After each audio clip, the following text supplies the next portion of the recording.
Shalom, shalom. Mais uma vez, sejam muito bem-vindos ao canal da Sinagoga Bnei Haderer. Hoje nós temos um assunto maravilhoso que nós vamos tratar com você.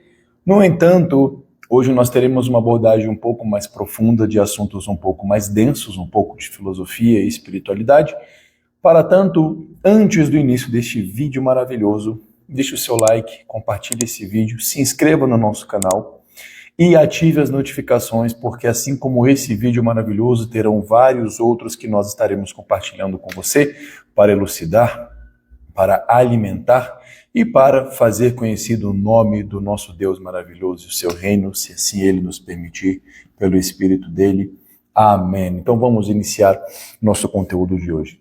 Hoje nós vamos fazer uma pequena comparação. O objetivo não é colocar em foco o juízo de valor a respeito das fés ou das crenças cristã, judaica, mas nós vamos trazer uma abordagem um tanto quanto filosófica, espiritual a respeito de ambas e vamos focar no centro, que é o que a palavra diz.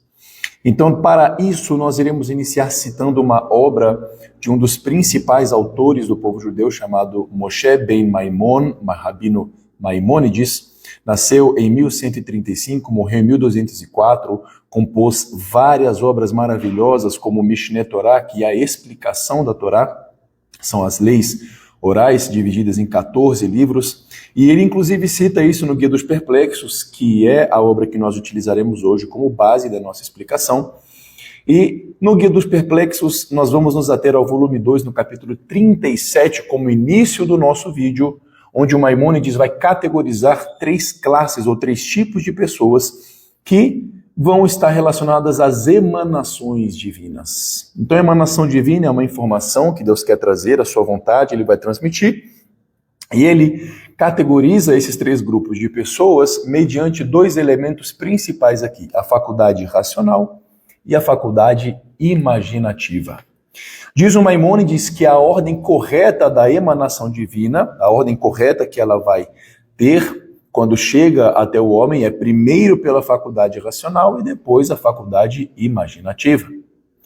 Então, a primeira classe de pessoas que ele vai citar, e ele chama de sábios, grandes investigadores, pessoas de grande inteligência, porém não são profetas. Não são pessoas que terão um grande acesso espiritual, mas terão um grande acesso informacional. Essas pessoas, então, terão a emanação divina bem presente na sua faculdade racional, porém não na sua faculdade imaginativa. Seja por alguma questão de não ter a faculdade imaginativa bem desenvolvida, desde o seu nascimento, ou do seu crescimento, desenvolvimento espiritual, seja porque a emanação divina não chegou na faculdade imaginativa. O segundo grupo de pessoas que nós estaremos trazendo aqui também, ali no capítulo 37, mencionado pelo Maimônides, é o grupo de pessoas que ele chama de clarividentes. Pessoas que vão pressentir eventos futuros, que vão entrar em estado de agitação espiritual, mas não chegarão ao nível de profecia. São pessoas que entram em contato com o espiritual, mas carecem de discernimento. Por quê? Porque a emanação divina não passa bem pela faculdade racional, e mesmo que passe, a faculdade racional da pessoa é suprimida. Ela é deteriorada, ela não é bem desenvolvida, então prevalece a faculdade imaginativa. E ele vai falar que essas pessoas, inclusive, se assemelhariam a uma pessoa que estaria com vários animais dentro da sua sala, da sua casa, e para receber a emanação divina vai colocar todos para fora. Mas de repente sobram 1, 2 ou 3, e essa pessoa diria, esses aqui foi Deus que colocou.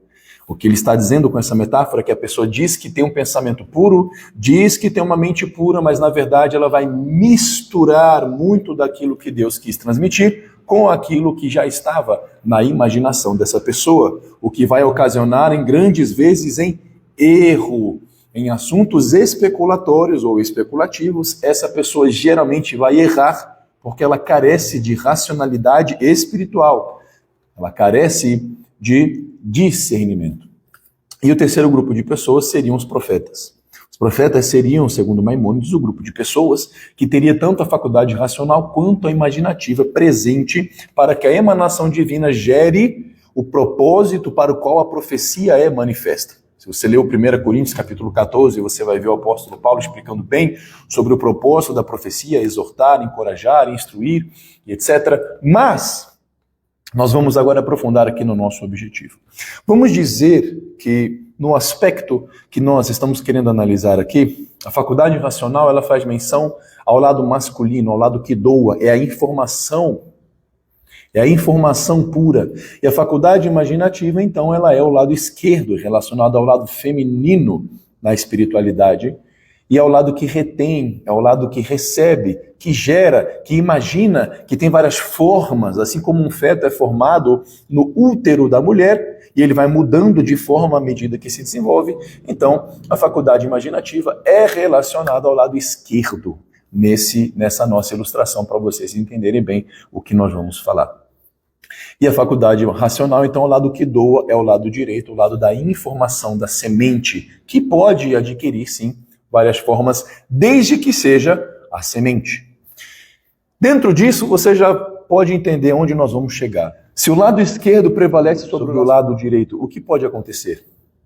E se você só tem um lado direito e o lado esquerdo fica suprimido, o que pode vir a acontecer? Então, vamos falar do primeiro caso, espiritualmente falando, quando o lado esquerdo ele prevalece sobre o lado direito, espiritualmente, a Kabbalah diz que nós temos os dinim, os juízos que iniciam na Sefirá, no atributo de Binah, no atributo de entendimento. Uma pessoa careceria de entendimento. E aí, o que pode vir a ocorrer, ou o que certamente vai ocorrer, é que Binah é referente à mente. O atributo do entendimento está relacionado à intelectualidade. Nós temos um exemplo muito bom disso em Gênesis, no capítulo 41, em que Faraó, no Egito, tem um sonho e José vai interpretar. Quando Faraó fala sobre o seu sonho, analisando o texto de Gênesis 41, no versículo 4, nós vamos ter sobre as vacas o versículo dizendo Haparot efot hamaare veraberiot. Então, quando nós estamos falando sobre o aspecto das 7 vacas gordas que foram comidas pelas vacas magras, as espigas gordas também, que foram comidas pelas espigas ressequidas e etc., quando lemos e fazemos uma técnica de gemátria neste versículo que nós citamos, Rasheit Avot, que são a gente pegar a primeira letra de cada palavra, esse acrônimo aqui, o que nós teremos neste versículo será uma inversão das letras do tetragrama. Porque veja muito bem, o tetragrama é Yud, Rei, Vav, Rei. Yud e Vav são letras que são relacionadas ao masculino, ao lado da doação. Representam o domínio das forças espirituais que começam aqui, nesse sentido, com o lado direito prevalecendo sobre o lado esquerdo, assim como o mundo foi assim. A bondade de Deus antecedeu ou prevalece sobre o atributo de severidade, que é relacionado ao lado esquerdo. Mas quando nós lemos esse versículo relacionado às 7 vacas magras, conforme nós mencionamos, Haparot e Efot. Então, as vacas e Efot, a forma dessas vacas, nós temos aqui a primeira letra, Rei, Haparot, antes de Yud e Efot, o feminino antecedendo ao masculino. E aí, ainda assim, o versículo vai continuar. Ramá Are, o rei também antes do Vav, Veraberiot. E essa inversão da ordem das letras do tetragrama simboliza, então, juízo, algo ruim que a humanidade traz sobre si. O ideal seria Yud, Rei, Vav, Rei, que é a ordem correta do nome de Deus. No entanto, neste versículo nós vemos essa inversão de ordem, e aí então você já pode parar para perceber o que acontece. No caso do Egito, as 7 vacas magras comeram as vacas gordas. A informação, ou melhor, a provisão, ela não prevalece, ela não alimenta, passa-se fome, fica sem alimento espiritual, em uma doença espiritual, em um período de desolação. Por quê? Porque o lado esquerdo prevaleceu sobre o direito. O que eu acho, o que eu entendo, o que eu sinto, o que eu vejo prevalece sobre aquilo que Deus já decretou, o que Deus já estabeleceu. Então, fome espiritual. Desolação, julgamento. Agora, quando você tem um aspecto em que o lado direito prevalece, você já veria o que José fez com o sonho de Faraó. Ele interpreta o sonho de Faraó. E quando ele interpreta, ele tem uma estratégia de acordo com aquilo que havia aprendido do seu pai e com o dom também que ele tinha. E estabelece uma estratégia para que todas as nações que estavam ali envolvidas, que também foram acometidas pela fome, pudessem ser alimentadas e providas, inclusive a sua própria família, ou seja, todo o povo de Israel. Por quê? Porque José tinha a informação. A informação vem antes daquilo que podemos ver e antes daquilo que podemos sentir. Por quê? Porque o lado direito, a faculdade racional, ela é o filtro que não permite nenhuma partícula impura fazer parte do local onde as formas vão acontecer, que é a faculdade imaginativa. Sim, a palavra pode ter muitas formas, mas uma fonte, um destino e apenas uma realidade. Não é à toa que se você crê no Mashiach, você sabe que ele é o Adam Kadimon, você sabe que ele é a sabedoria, você sabe que ele é o lugar onde estão escondidos todos os tesouros da sabedoria e do conhecimento, você sabe que ele é o firme fundamento. O apóstolo Paulo fala isso em 2 Coríntios capítulo 3, a partir do versículo 11, fora outras formas que vão culminar na Torá plena, a palavra de Deus. O que seria então alguém que o lado esquerdo vai prevalecer sobre o lado direito, falando aqui um pouco do pensamento cristão, do pensamento evangélico? É o que eu sinto. Eu sinto no coração, Deus me disse. Em algumas igrejas talvez não exista nem pregação com base naquilo que a Bíblia diz. Você abre a Bíblia e fala, vamos ver o que o Espírito Santo vai trazer à palavra. É o mover. E esse mover é o foco da atenção, então, do povo. Outras denominações é só o que está escrito, portanto, não são atentas, talvez, a também os movimentos ou o objetivo que o Espírito Santo pode realizar, podemos chamar de enrijecidos, não é mesmo? Petrificados, sólidos, etc. Como seria isso? Alguém que dá ouvidos apenas ao que sente, alguém que dá ouvidos apenas ao que ouve, ouça a palavra, Deus tem uma palavra para você, e às vezes você não tem nem, às vezes, o pensamento de abrir a Bíblia e olhar e falar, será que isso está aqui? Será que tem a ver com o que está escrito? O que sinto prevalece sobre aquilo que Deus disse? Aliás, para muitos crentes, inclusive acho que todos os evangélicos, a Torá foi abolida. Então a informação ela é completamente subjetiva. Ela é subvertida à interpretação que o pastor ou o líder vai dar. E aí, ali eu vou ter que me adequar. Por isso o surgimento de tantas denominações diferentes, porque independentemente de crer ou não na Torá, cada um vai acabar dando a própria interpretação para tudo aquilo que lê, e esse é o grande perigo. A racionalidade desse povo está sujeita à imaginação deles. Mas agora veja muito bem, olhando para um outro lado, um lado em que agora a faculdade racional prevalece e antecede a faculdade imaginativa. Diz o Maimônides que nenhum dos profetas profetizou enquanto estava em um estado emocional desregulado. Jacó, por exemplo, enquanto estava em luto com seu filho, pelo seu filho José, os 12 anos, salvo engano, que não o viu, não profetizou, só voltou a profetizar depois que havia encontrado José no Egito. E no final da sua vida, o espírito de profecia volta a Jacó e ele volta a profetizar em Gênesis 49. Todos provavelmente já conhecem esse texto, ele decreta profecias a respeito de todos os seus filhos das 12 tribos de Israel. E agora, pensa você, será que a faculdade imaginativa pode prevalecer sobre a racional? O que eu sinto, o que eu vejo? Veja muito bem qual é a principal ferramenta através da qual o anticristo vai convencer e fazer muitos adeptos, se você ler o texto de Apocalipse.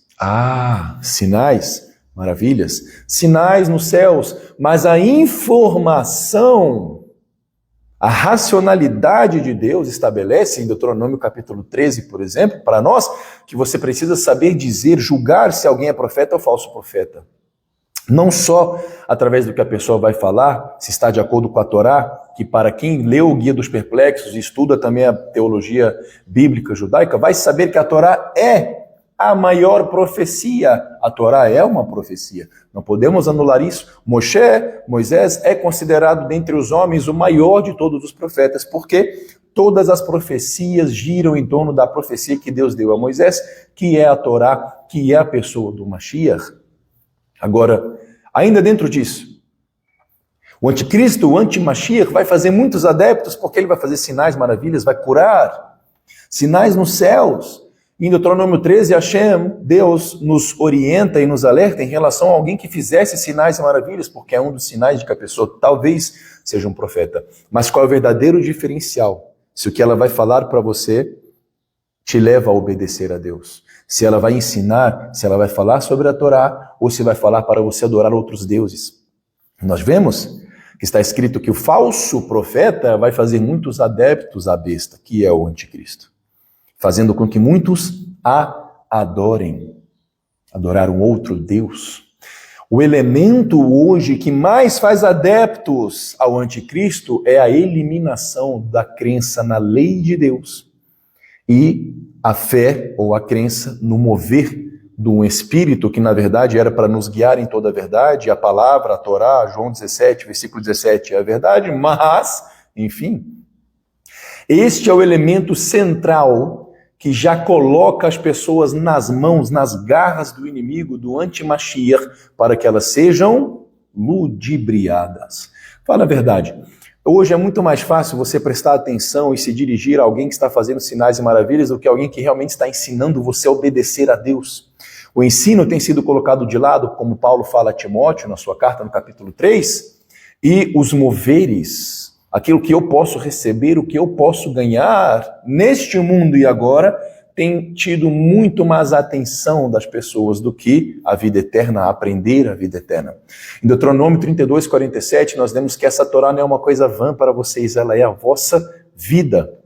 Então, muito cuidado, porque por esses parâmetros espirituais nós já vemos que não ter a Torá como base daquilo que é a nossa atenção, o foco da nossa atenção, já é o primeiro pré-requisito ou a primeira advertência de que nós já estamos descompensados. O nosso lado imaginativo vai ficar maior, vai prevalecer sobre o lado racional. Mas como assim racionalidade? Eu pergunto a você, como Hashem criou o mundo? Falando, informação, razão, ensinando, instruindo o homem, dando mandamentos? Razão. Por quê? Porque céus e terra passarão. O lugar e todos os sinais que você vê sendo cumpridos aqui vão passar. Mas as palavras de Deus são eternas. Elas não passarão. Elas são dignas da nossa atenção. Elas são dignas da nossa devoção através da qual nós vamos servir o Criador. Lembre-se disso. E o assunto é muito extenso. É óbvio que aqui é uma pequeniníssima introdução. E lembre-se, não julgue precipitadamente. Cuidado. Não faça julgamentos em relação a esse conteúdo sem verdadeiramente se aprofundar nele. Nós abrimos um pouquinho aqui com vocês a respeito desse tema e eu espero que tenha sido elucidativo para todos. Que o Eterno abençoe a vocês. Shalom, shalom.